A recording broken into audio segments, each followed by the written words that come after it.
আসসালামু আলাইকুম, আমি মোহাম্মদ মাসুম প্রামাণিক, এসইও এক্সপার্ট, মেন্টর এবং কনসালটেন্ট। এসইও বাংলা টিউটোরিয়ালের 13তম পর্বে আপনাদের সবাইকে স্বাগত জানাচ্ছি। আজকে আমরা আলোচনা করব ওয়েবসাইট অডিট নিয়ে।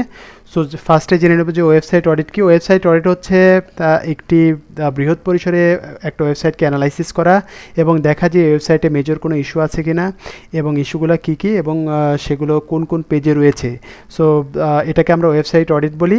এটাই টেকনিক্যাল এসইওর একটা পার্ট। সো আজকে থেকে কিন্তু আমরা টেকনিক্যাল এসইও শুরু করতে যাচ্ছি। সো এই টেকনিক্যাল এসইওর এটা প্রথম পার্ট এবং এই পার্টে আমরা দেখব কিছু ফ্রি টুলসের মাধ্যমে কিভাবে আমরা একটা অডিট করতে পারি এবং কিছু পেইড টুলসের মাধ্যমে কিভাবে আমরা অডিট করতে পারি। সো ফার্স্টে আমরা একটা ফ্রি টুলসের মাধ্যমে কিভাবে অডিট করতে পারি এটা দেখব। সেইটা এই টুলসের নামটা হচ্ছে SEO meta in one click. এটা একটা গুগল আমাদের ক্রোমের একটা এক্সটেনশান। এই এক্সটেনশানটা কিন্তু আমরা সহজে নামায় ফেলতে পারবো। সো আমরা যদি এখানে লিখি এসইও মেটা ওয়ান ক্লিক, এটা লিখলে দেখেন এখানে ফার্স্টে চলে আসতেছে যে এক্সটেনশানটা, এটা কিন্তু আমরা এখান থেকে ইনস্টল দিয়ে নিতে পারবো। সেখানে যদি ক্লিক করি দেখতে পাচ্ছেন যে এখানে সরাসরি চলে আসতেছে এবং ইনস্টল নাও এখানে অ্যাড টু ক্রোম লেখা আসে। সো এখানে অ্যাড টু ক্রোম লিখলে কিন্তু আমার এটা অ্যাড হয়ে যাবে। আমার এখানে যেহেতু অ্যাড আছে সো এখানে কিন্তু এক্সটেনশনটা চলে আসছে দেখতে পাচ্ছেন। এই এক্সটেনশনটা খুবই ভ্যালুয়েবল একটা এক্সটেনশন, খুবই ইম্পর্টেন্ট। আমি একটু দেখাই দিচ্ছি যে এটা আপনারা কিভাবে ইউজ করবেন। এখন দেখেন আমি আমার ওয়েবসাইটে আছি এবং আমার ওয়েবসাইটে কী কী প্রবলেম আছে এইটা বা আমার ওয়েবসাইটের যে ইনফরমেশনগুলো এটা কিন্তু আমি সহজে এখান থেকে অ্যানালাইজ করতে পারবো। সো আমরা যদি এখানে একটা ক্লিক করি দেখেন সেখানে দেখতে পাচ্ছেন যে টাইটেল, ফার্স্টে দেখেন টাইটেল দেখতে পাচ্ছেন, টাইটেল দেখেন 58 ক্যারেক্টার। আমরা জানি যে টাইটেল হওয়া লাগে সাধারণত 50 থেকে 60 ক্যারেক্টার। তার মানে এখানে আপনার টাইটেলটা ঠিক আছে কিনা এটা কিন্তু দেখতে পাবেন। দেন ডিসক্রিপশন, আমরা জানি যে ডিসক্রিপশন হওয়া উচিত 160 character, less than 160 character, maximum 160 character হবে। 140 থেকে 160 ক্যারেক্টার হলে ভালো। এখানে দেখতে পাচ্ছেন 120 ক্যারেক্টার, ছোট একটা ডিসক্রিপশান। আচ্ছা, এরপরে দেখেন আমাদের এখানে ইউআরএলটা দেখতে পাচ্ছি, দেন ক্যানোনিক্যাল দেখতে পাচ্ছি। ক্যানোনিক্যাল কিন্তু অনেক ইম্পর্টেন্ট, ঠিক আছে। সো ক্যানোনিক্যালটা প্রপারলি সেট আপ আছে, আমাদের ইউআরএলটা প্রপারলি সেট আপ আছে এবং দেখেন এখানে কিছু আমরা রোবট ট্যাগস ইউজ করছি, ফলো ইন্ডেক্স। সো ইন্ডেক্সটা হচ্ছে আমি এই ইউআরএলটা গুগলে ইন্ডেক্স করতে চাই কিনা। সো এটা কিন্তু অনেক ইম্পর্টেন্ট। অনেক সময় দেখা যাচ্ছে অনেক ওয়েবসাইটে আমরা গুগলে ডিসকভার করতে পারি না। কেন ডিসকভার করতে পারি না? কারণ রোবটস ট্যাগের মাধ্যমে। সো কোন কোন রোবটস ট্যাগ আমাদের ওয়েবসাইটে আমরা ইউজ করছি এটা কিন্তু আমরা এই টুলসের মাধ্যমে জানতে পারবো। আচ্ছা, এখানে আরও কিছু জানতে পারবো। যেমন ধরেন আমি এখানে একটা ওয়েবসাইটে কয়টা H1 ইউজ করছি। আমরা জানি যে একটা পেজে কিন্তু একটা H1-এর বেশি ইউজ করা যায় না। সো এখানে দেখতে পাচ্ছি যে প্রপারলি একটা ইউজ করা হয়েছে। সো এখানে যদি 2টা বা 3টা ইউজ করা হয়ে থাকে ভুলে, সেখানে কিন্তু এখান থেকে কিন্তু আপনারা সেটা আইডেন্টিফাই করতে পারবেন, ইজিলি আইডেন্টিফাই করতে পারবেন। এরপরে দেখতে পাচ্ছি H2 ইউজ হয়েছে কতগুলা, H3 ইউজ হয়েছে কতগুলা, H5 ইউজ হয়েছে কতগুলা, H6 ইউজ হয়েছে কতগুলা। সো এখান থেকে কোনটা কতগুলা ইউজ হয়েছে এই জিনিসটা কিন্তু আমরা এখান থেকে একটা আইডিয়া নিতে পারলাম। আচ্ছা, এরপরে যদি আমরা একটু হেডারে যাই দেখেন এখানে আমরা দেখতে পাবো যে কোনগুলো আমার H1, কোনগুলো আমার H2, কোনগুলো আমার H3। সো এখান থেকে কিন্তু আপনারা আইডিয়া নিতে পারবেন এবং আমরা জানি যে এই হেডিংগুলোর মধ্যে সাধারণত আমাদের কিওয়ার্ডগুলো রাখতে হয়। যেমন ধরেন এখানে আমাদের এটা আমার মেন কিওয়ার্ড, সো এই কিওয়ার্ডটা কিন্তু আমি আমার হেডিংয়ের মধ্যে রাখছি। আচ্ছা, এরকমভাবে আমরা এখানে একটা অ্যানালাইসিস করতে পারবো। এরপরে দেখা যাচ্ছে ইমেজের মধ্যে আমরা একটু দেখব যে ইমেজের মধ্যে আমাদের কোনো এমন কোনো ইমেজ আছে কিনা যেখানে আমি অল্টার ট্যাগ ইউজ করি নাই। সেখানে দেখতে পাচ্ছেন যে ইমেজেস টু কমপ্লিট, এখানে কিন্তু প্রত্যেকটা ইমেজে দেখেন অল্টার ট্যাগ অ্যাড করা আছে এবং এটা কিন্তু অনেক ইম্পর্টেন্ট। সো প্রত্যেকটা ইমেজে যেন আপনাদের অল্টার ট্যাগ এবং টাইটেলটা অ্যাড করা থাকে। সো এখানে দেখতে পাচ্ছেন এমন কোনো ইমেজ নাই যেটাতে আমরা অল্টার ট্যাগ অ্যাড করি নাই, সবগুলাতেই কিন্তু আমরা অল্টার ট্যাগ অ্যাড করেছি এখানে। আচ্ছা, এটা অনেক ইম্পর্টেন্ট। সো এখানে দেখতে পাচ্ছেন এখানে 0, কোনো alter tag, without alter tag কোনো কিছু নাই। এরপর দেখেন আমি টাইটেলে যাচ্ছি, লিঙ্কে যাচ্ছি। লিঙ্কের এখানে কিন্তু আমরা দেখতে পাবো কতগুলো লিঙ্ক আমরা এখানে ইউজ করছি, কতগুলো ইউনিক, কতগুলো আমাদের ইন্টারনাল, কতগুলো আমাদের উইদাউট টাইটেল ইউজ করছি। এরপরে দেখেন আমরা সোশ্যালে যাচ্ছি। সোশ্যালে গিয়ে আমরা দেখতে পারবো যে এখানে আমরা সোশ্যাল ট্যাগটা ইউজ করছি কিনা। সো এখানে দেখতে পাচ্ছেন সোশ্যাল ট্যাগটা কিন্তু আমরা সুন্দরভাবে ইউজ করছি। সো এটা আমাদের ওপেন গ্রাফের ইনফরমেশান এবং এটা আমাদের টুইটার কার্ডের ইনফরমেশান, এটা কিন্তু সাকসেসফুলভাবে ইউজ করা আছে। এবং এখানে আমরা স্কিমা অ্যাড করছি কিনা এখানে দেখতে পাবো। সো এখানে দেখতে পাচ্ছেন যে স্কিমাটা অ্যাড করা নাই। সো এখানে আইটেম টাইপ স্কিমা, হ্যাঁ এখানে সুন্দরভাবে বলে দিচ্ছে আইটেম টাইপ স্কিমা হইলে আপনার এখানে দেখতে পারবেন। আমি যেহেতু কোনো আইটেম টাইপ স্কিমা অ্যাড করি নাই আমাদের ওয়েবসাইটে, সো এখানে আমি এই জন্য দেখতে পাচ্ছেন অন্য স্কিমা অ্যাড করা, বাট আইটেম টাইপ স্কিমা কোনো অ্যাড করা নাই। আচ্ছা, সো এই যে বেসিক ইনফরমেশন দেখেন অনেক ফ্রুটফুল ইনফরমেশন কিন্তু আমরা পেয়ে গেলাম এই প্লাগইনের মাধ্যমে। এখন আমরা কিছু পেইড প্লাগইনের মাধ্যমে কীভাবে অডিট করে এটা দেখব। সো এখানে দেখেন ফার্স্টে আরেকটা ফ্রি প্লাগইন আমি দেখাচ্ছি, এসিও অপটিমার, এটাও ফ্রি প্লাগইন। সো এই ফ্রি প্লাগইনে যদি আমি যাই, দেখেন এই ওয়েবসাইটেতে যাই, এখানে দেখেন একটা অপশন আছে যেখানে ওয়েবসাইটেতে যাওয়ার পরে এখানে আমার ইউআরএলটা দিতে বলতেছে। সো আমি যদি এখানে আমার ইউআরএলটা দেই, আমার ওয়েবসাইটের ইউআরএলটা যদি কপি করে আনি এবং এখানে দেই, দেওয়ার পরে অডিটে ক্লিক করি, আপনাকে এরকম একটা অডিট দিবে। অডিট দেওয়ার পরে দেখেন এখানে বলতেছে যে আপনার ওয়েবসাইটটা বর্তমানে স্কোর কেমন, এখানে আপনাকে একটা স্কোর দিবে। স্কোরটা আপনার শুরু হবে এফ থেকে, যদি আপনার অপটিমাইজেশন খুবই খারাপ হয় আপনাকে স্কোর দেবে এফ, যদি একটু ভালো হয় ডি, তারপরে যদি একটু ভালো হয় সি, তারপরে ভালো হলে সি প্লাস, তারপরে ভালো হলে বি, তারপরে ভালো হলে বি প্লাস, তারপরে ভালো হলে এ, তারপরে ভালো হলে তারপরে ভালো হলে এ মাইনাস, তারপরে এ এবং তারপরে এ প্লাস। আমরা সাধারণত যেভাবে আমাদের জিপিএ আছে ঠিক সেমভাবে এখানে মেজার করা হয়। সো এখানে দেখতে পাচ্ছেন আমার পেজের স্কোরটা এখানে দেখতে পাচ্ছেন এ গ্রেড, যেটা খুবই ভালো। এরপরে দেখেন আমি যদি একটু নিচের দিকে আসি, এখানে দেখা যাচ্ছে আমার কোন জায়গায় আমাদের ইমপ্রুভ করার অপশন আছে। যেমন আমি যদি অন পেজে বলি, অন পেজটা আমার এখানে পারফেক্টভাবে করা আছে। আমি যদি লিঙ্কের কথা বলি, লিঙ্কে কিন্তু ডি, লিঙ্ক তার মানে ভালোভাবে এখানে করা নাই। ইউজাবিলিটির কথা বললে এখানে সি প্লাস, তার মানে ইউজাবিলিটিও কিন্তু আমার ভালো নাই। এরপরে পারফরমেন্স কিন্তু আমার ভালো আছে, এবং সোশ্যাল এইটাও কিন্তু আমার ভালো আছে। তার মানে পারফরমেন্স, সোশ্যাল এবং অন পেজ এসইও এই তিনটা যে আমার ভালো আছে, এবং লিঙ্কস এবং ইউজাবিলিটি এই দুইটা জিনিস কিন্তু আমার ভালো নাই। সো এখান থেকে কিন্তু ইজিলি আমি জানতে পারতেছি যে কোন কোন ক্ষেত্রে আমার বেশি ইমপ্রুভ করা দরকার, এবং এই জিনিসগুলো কিন্তু এখানে আইডেন্টিফাই করতে পারতেছি। এটা একটা ফ্রি টুলস এবং খুবই ভালোভাবে এখান থেকে আমরা ইনফরমেশন নিতে পারবো। আমরা যদি একটু নিচে আসি, এখানে দেখেন সেকশনগুলো সুন্দরভাবে দেওয়া আছে। আমি যদি ইউজাবিলিটিতে ক্লিক করি, সো এখানে দেখেন ইউজাবিলিটির ইনফরমেশনগুলো দেওয়া আছে যে এই জিনিসগুলো আমাদের ইমপ্রুভ করা দরকার।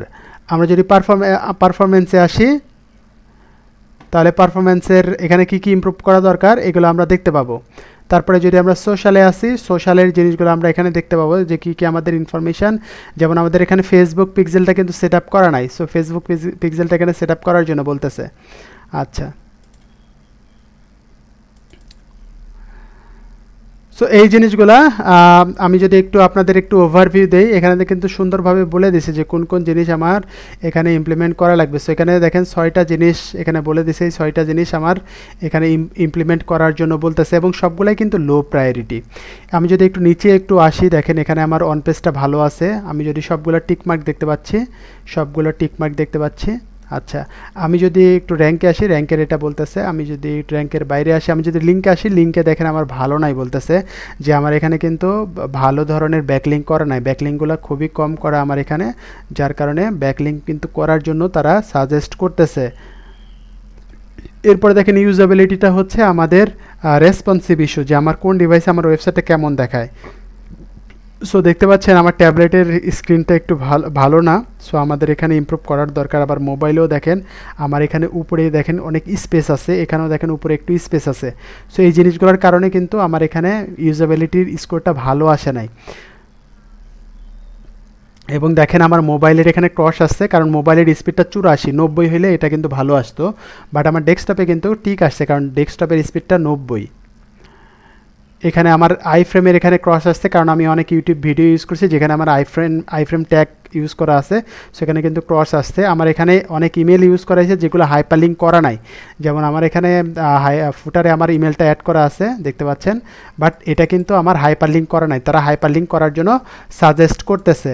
আচ্ছা, পারফরমেন্সটা আমার এখানে ভালো আছে। সার্ভার রেসপন্সটা, এটা বেসিক্যালি আমাদের হোস্টিং এবং আমাদের ওয়েবসাইট কেমন লোড হচ্ছে, ওয়েবসাইটের সাইজ কেমন, এটার উপরে ডিপেন্ড করে। সো এখানে জাভাস্ক্রিপ্টের একটা ইস্যু আছে, এটা টেম্পোরারি ইস্যু সাধারণত হয়ে থাকে, আমরা পরের বার এটা নাও দেখতে পারি। এখানে দেখেন ইনলাইন সিএসএস, আমার ওয়েবসাইটে অনেক ইনলাইন সিএসএস ইউজ করা আছে, যেটা তারা রিকমেন্ড করে না। সো আপনারা ট্রাই করবেন ইনলাইন সিএসএস ইউজ না করার। এরপরে দেখেন ফেসবুক পিক্সেলটা আমার এখানে সেট আপ নাই, ফেসবুক পিক্সেলটা সেট আপ করতে বলছে, বাকিগুলো সেট আপ আছে, বাট ফেসবুক পিক্সেলটা সেট আপ করা নাই। আমার এখানে গুগল রিভিউসের এখানে ক্রস চিহ্ন আসে, যে আমার এখানে বলতেছে যে আপনার প্রোফাইলে ভাই 4টা রিভিউ আছে, আরও বাড়ানো লাগবে।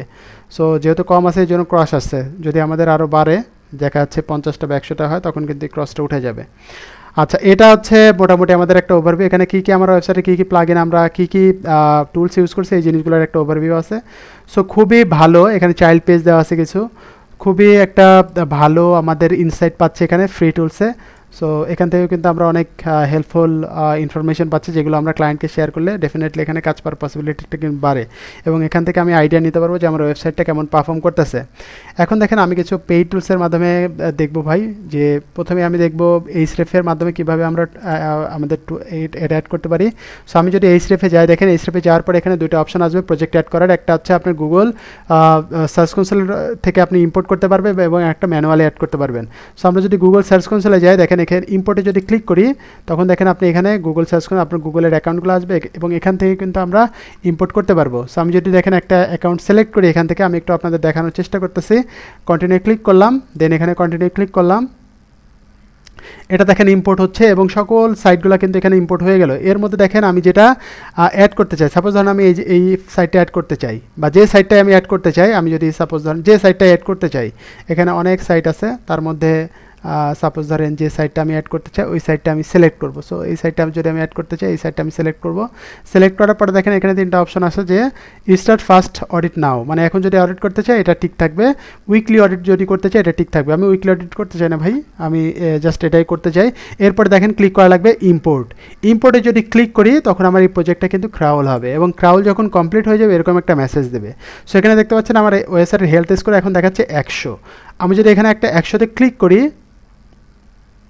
তখন আমি দেখতে পাবো যে এখানে টোটাল কতগুলো ইস্যু আছে। দেখেন এখানে টোটাল আমার ওয়েবসাইটে 312টা ইস্যু আছে, তার মধ্যে হাই প্রায়োরিটি ইস্যু আছে একটা, ইরোর আছে একটা, ওয়ার্নিং আছে 136টা, এবং নোটিস আছে 175টা, টোটাল 312টা ইস্যু আছে। সো এইভাবে কিন্তু আমরা ওয়েবসাইটে এইচরেফের মাধ্যমে অডিট করতে পারবো। এখন এখানে কী ধরনের ইস্যু আছে, কেমন ইস্যু আছে, এই জিনিসগুলো নিয়ে আমাদের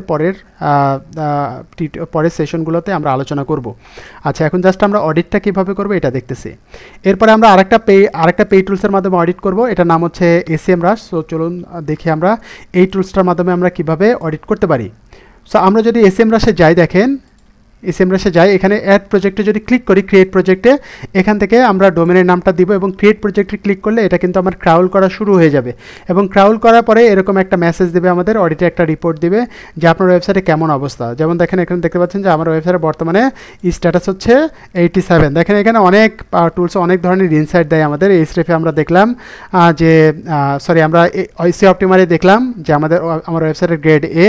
আমরা এইচরেফে দেখলাম যে আমার ওয়েবসাইটের ওখানে স্কোর 100, বাট SEMrush-এ যখন আসলাম তখন দেখতেছি স্কোর 87, এবং 87-এর পরে আমরা SEMrush-এ দেখলাম, এইচরেফে দেখলাম আমরা ইরোর আছে একটা, বাট SEMrush-এ আমরা বলতেছি ইরোর আছে 8টা, আর এখানে ওয়ার্নিং আছে 142টা, এবং 998টা আমার নোটিস আছে, অনেকগুলো ইরোর আছে। সো এই ইরোরগুলো আছে, এবং কোন ইরোর কোনটা আমি যদি এখানে ক্লিক করি, সিম্পলি কিন্তু ইস্যুসে আসবে ট্যাবে, এবং এখানে কিন্তু আমি দেখতে পাবো যে কোন ধরনের ইস্যু এখানে আছে আমাদের। আচ্ছা, সো আশা করি আপনারা সবাই বুঝতে পেরেছেন যে আমরা কিভাবে একটা ওয়েবসাইট ফ্রি টুলস অথবা পেইড টুলসের মাধ্যমে অডিট করতে পারবো। আপনারা এটা প্র্যাকটিস করবেন, বা যদি কোনো ক্লায়েন্টের সাইট থাকে এইভাবে আপনারা অডিট করতে পারেন। যদি কোনো প্রবলেম হয় কমেন্ট বক্সে কমেন্ট করবেন, এবং সেগুলোর আমি অ্যান্সার দেওয়ার চেষ্টা করব। সবাই ভালো থাকেন, সুস্থ থাকেন, পরবর্তী টিউটোরিয়াল দেখার আমন্ত্রণ রইল। আসসালামু আলাইকুম।